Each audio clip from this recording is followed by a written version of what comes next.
Assalamualaikum warahmatullahi wabarakatuh.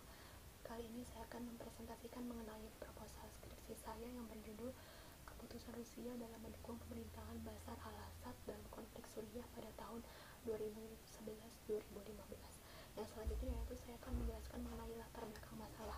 Tidak dapat dipungkiri bahwa Suriah merupakan sekutu terdekat Rusia di Timur Tengah.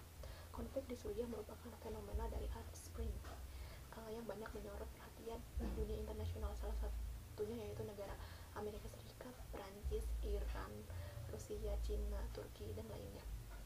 Hubungan yang terjadi antara Rusia dan Suriah sudah terjalin cukup lama. Hal tersebut dibuktikan dengan ditandatanganinya Treaty of Friendship Cooperation yang berisi kesepakatan kerjasama jual beli peralatan perang mutakhir bagi keperluan angkatan bersenjata Suriah oleh Uni Soviet. Kokohnya hubungan kedua negara semakin nyata setelah pecahnya resolusi rakyat Suriah sejak Maret 2011. Bagi Rusia, Suriah memiliki nilai strategis baik secara militer, politik maupun ekonomi. Untuk mewujudkan negara adikuasa, salah satu cara yang dilakukan Rusia yaitu dengan menjadi polisi dunia guna memperluas pengaruh politiknya ke negara-negara lain, sehingga keseimbangan kekuasaan balance of power di level internasional dapat tercapai. Melalui konflik Suriah, Rusia memperluas pengaruhnya ke dunia internasional. Rusia sangat yakin bahwasanya konflik di Suriah dapat diselesaikan melalui jalur perdamaian, bukan melalui intervensi militer.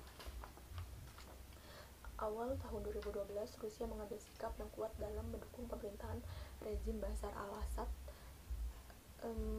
dan menentang tindakan internasional dipromosikan oleh negara barat untuk menghukum pemerintahan Suriah atas tindakan keras terhadap pemberontakan Suriah. Sebagai salah satu dari 5 anggota hak veto Dewan Keamanan PBB, Rusia berjanji untuk memveto setiap sanksi terhadap pemerintah Suriah yang dibawa ke meja keamanan. Rusia mati-matian melindungi rezim Bashar al-Assad. Rusia mendukung penuh atas aksi yang dilakukan rezim Bashar al-Assad di tengah gencarnya protes dan kecaman dunia internasional, khususnya Amerika Serikat, terhadap pemerintahan Bashar al-Assad.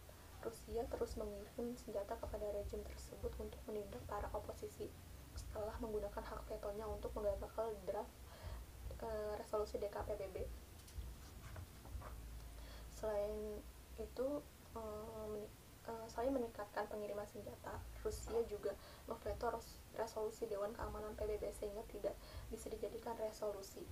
Rusia yang menjadi anggota tetap Dewan Keamanan PBB memiliki hak veto seperti 5 negara anggota tetap Dewan Keamanan PBB lainnya. Tindakan Rusia menggunakan hak veto tersebut dilihat sebagai bentuk dukungan yang besar terhadap Suriah, khususnya selama unjuk rasa anti rejim Presiden Bashar al-Assad pada tahun 2011.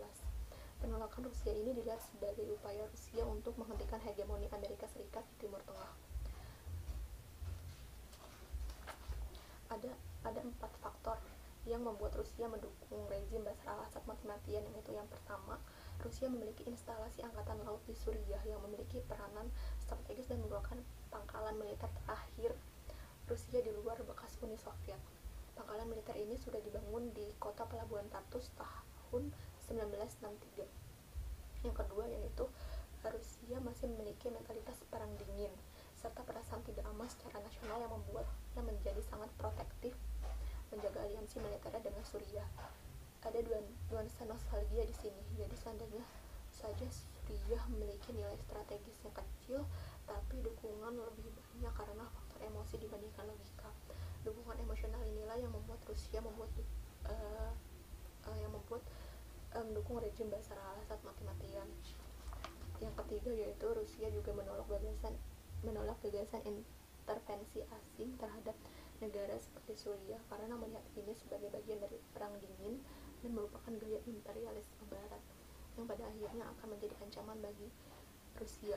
Sejumlah pengamat mengatakan dukungan tanpa batas Rusia atas Rusia saat ini hanya semata-mata menghentikan hegemoni Amerika Serikat di Timur Tengah.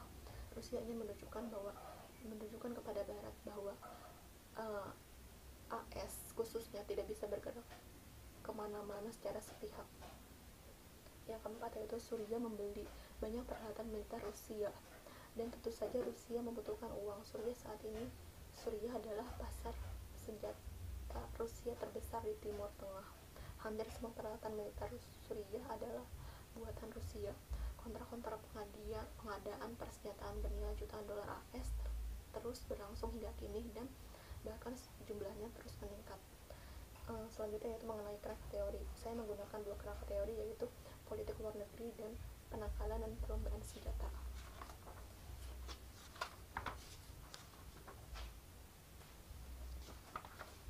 Metode penelitiannya dalam konteks ini saya menggunakan metode penelitian kualitatif.